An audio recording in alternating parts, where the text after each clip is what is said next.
Fundamental difference between capitalism and socialism lies in who owns and controls the means of production, which are the resources and tools, factories, land, machinery, etc., used to produce goods and services. This core difference then cascades into various other aspects of how an economy operates. Here's a breakdown of the key distinctions.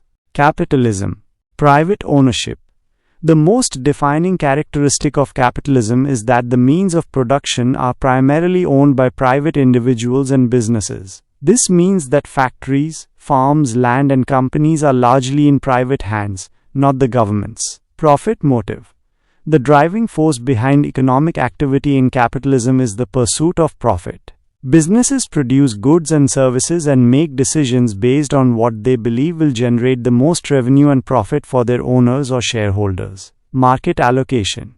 Resources are allocated and prices are determined primarily by market forces of supply and demand. Consumer choices, dollar votes, and competition among businesses guide what is produced, how much, and at what price. Competition. Competition among businesses is encouraged, as it's seen as a way to drive innovation, efficiency, and lower prices for consumers. Limited government intervention. In its purest form, often called laissez-faire capitalism, government intervention in the economy is minimal. The government's role is largely to enforce contracts, protect property rights, and provide a legal framework for markets to operate. Income inequality.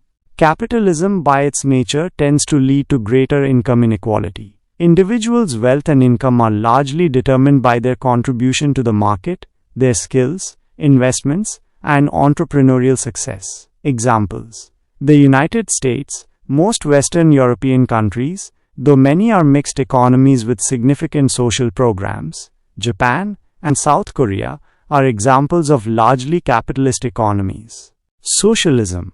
Collective/public ownership.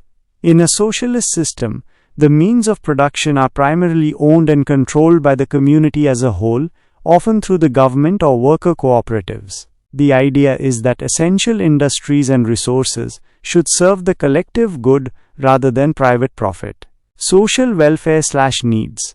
The primary economic driver in socialism is meeting the social needs and welfare of the population rather than maximizing profit. Production decisions are made with the goal of providing essential goods and services to all citizens. Central planning/government control.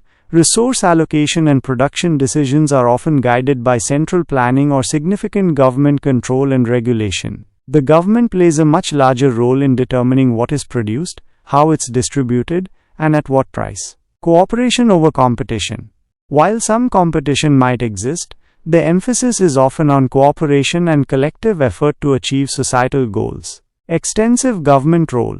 The government plays an extensive role in the economy, providing social services, healthcare, education, housing, regulating industries, and often owning key sectors like utilities, transportation, and heavy industry. More equal income distribution.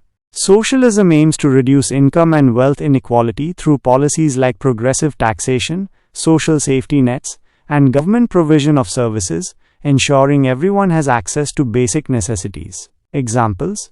Historically, countries like the former Soviet Union and Cuba were centrally planned socialist economies. Today, many Scandinavian countries, like Sweden, Norway, Denmark, are often cited as examples of democratic socialist or social democratic economies, as they combine elements of capitalism with strong social welfare programs and significant government involvement in certain sectors.